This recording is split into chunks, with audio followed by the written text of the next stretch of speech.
Well, hello. Today is Thursday, March the 5th, 2020, and let's jump right into what happened up during today's legislative session. And as I put in the title, we had new homeless legislation that was heard, and you're guessing it, another red flag bill. We'll get to the red flag bill in a moment. So what happened this morning in the House Government Operations Committee is we were able to hear HB 394. Now, this is titled Homeless and Transitional Housing Program Amendments. This was brought to us by Representative Coleman, and she termed this as the third phase to the three-phase process that began about 2-3 years ago with Operation RioGrande. I think most of us will remember that. Phase one, it was the removal of the criminal element, whether we agreed with that or not. Personally, I just saw a lot of the criminals fleeing to the outskirts and then meandering their way back in, maybe not specifically around that park anymore. Phase two was, how can we divert people to get the services that they need? Resource centers, how did they get there? Mental health, was it substance abuse? So here we are. The crux of the bill was this. So phase three, as Representative Coleman termed it, was to increase the accountability and to seek to make a change. And so what this really was doing was setting up a leader or a czar. I think even Representative Coleman used the word grand priestess or whatever you want to call it.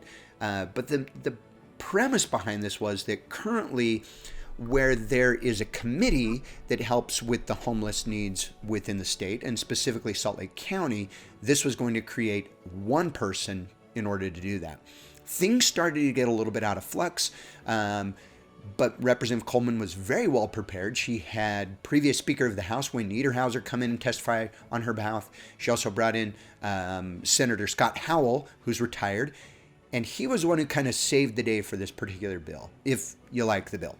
And he came in and he said the discussion is that the committee is not doing well to mandate to change the face of homelessness, basically calling out DWS as to why they were in opposition and that they should be in favor so that we could start helping. He also was saying that he was in a conversation where it was the lieutenant governor, instead of negotiating like happens with almost all legislation, came in and demanded that Representative Coleman introduce the First Amendment, and which again was a way to just gut the bill and get away from removing the authority from, guess who, the lieutenant governor. So very interesting politics that were openly discussed under oath. Check it out down below. And from there, this model of this Continuum of Care started way back in 1986, and saying that they meet they meet quarterly instead of meeting weekly to assess what is the need of the homeless within our area. And he was the one really driving home this idea that we need someone in authority to make the decision, similar to the police chief or any head of business. So all of that sounded very good and fine to me. But let's go back to some principles, right? The number one principle being, what is the proper role of government? And is it's government's role to be engaged in this? Now, I know we are engaged in it, okay? So I'm not saying that we're not, but my question, I think, is very appropriate. How much deeper do we continue to travel down this path?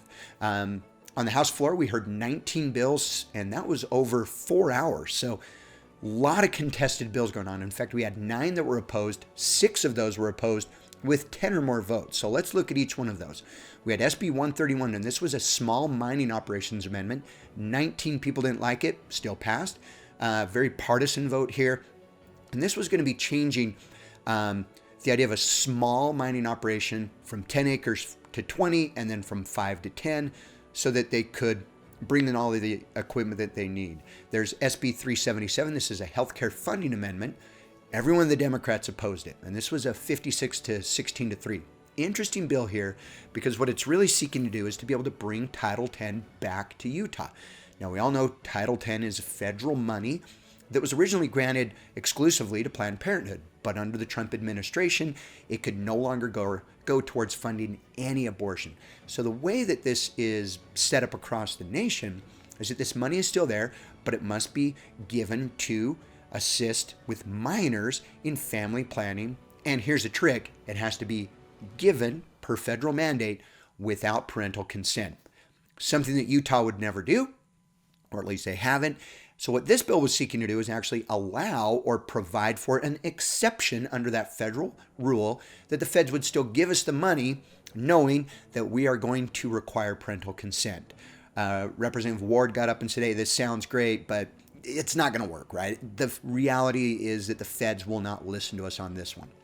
But it did pass. HB 288 was prosecutor data collection amendments. The concerns here were around some of the burden that was going to be placed on local municipalities, but what it was supported by all of the attorneys in there that were saying, hey, this is going to help us to get better data so that we can understand where a person is going throughout our process and why and how they were moved along in the criminal process based on their charges. There's SB 332, and this is a special needs scholarship amendment, 24 opposition votes. So this was going to be a scholarship for special needs. And in line 527 and in line 533, it mentioned the exact same thing twice. Representative Briscoe caught that, and he said this is because you're agreeing to it as you go in, and once you get these funds, that the city is going to lose the funding that if the child chooses and the parents choose to allow their child to take this route. So Briscoe did not like it. Again, this would be some income tax credit donations. It was reduced from a $12 million fiscal note down to $6 million, very similar to what's called the Carson Smith Scholarship. You can look that one up. And some different ideas about, is this going to require us to amend the state constitution or not? So ton of discussion about this one. Again, 24 opposed it. HB 402 is a regulatory waiver process. This was called a sandbox. Now, if you look up what is a legislation sandbox, tongue twister, sorry. This is where live experiments in controlled environments. And so what this would be is they were going to allow and invite people to participate in this sandbox. They would apply to be part of it, and then they would give innovative process and development for insurance and even blockchain technology. 11 did not like that. One contested bill that we've looked at before, and it was heard on the House floor today, was HB 364, abortions revisions. This underwent its third substitute to make sure that the Utah Medical Association was now supported because there was some small language changes. Then it came out they really weren't supportive of the bill. They were just no longer in opposition, which is a different thing. It was moved to circle the bill because some people felt like the bill sponsor pulled this out really quick. They wanted more time to discuss it. But that wasn't granted, and it was heard. The bill sponsor stated over and over, this is an informed consent bill. We want to make sure that a woman has a chance to see images and hear a heartbeat, if possible, if they want to. Give the woman the best information. You've heard my spill on this one, right? If you've listened to these shows before.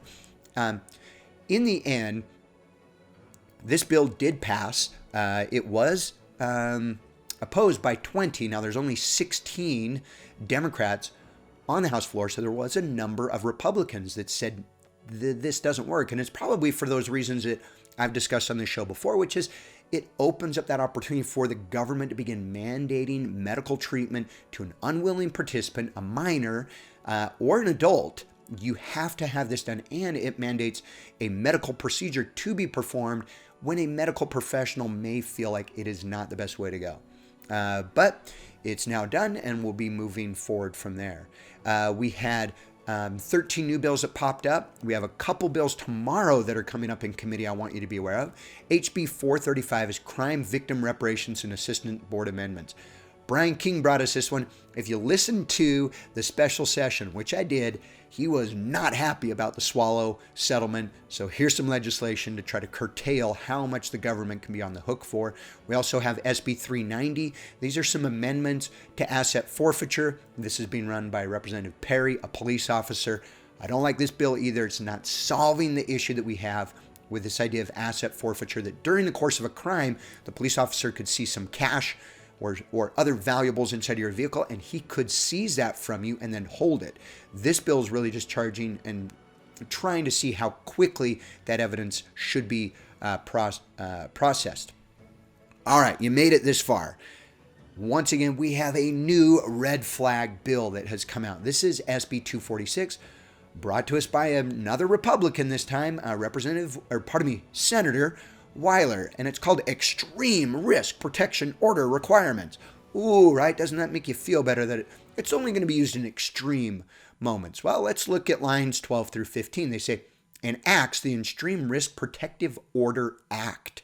And it's going to enable a law enforcement officer to ask a court to restrain a person from possessing any firearm or ammunition for a specific length of time.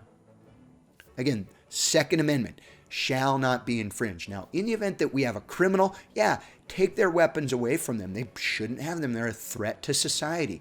But guess what? Innocent until proven guilty.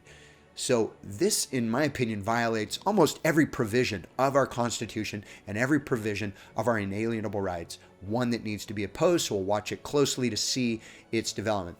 Again, thank you so much for your time, and we'll see you guys tomorrow. Also, only one more week. Last day of the session is next Thursday. Hold on tight. Thanks again.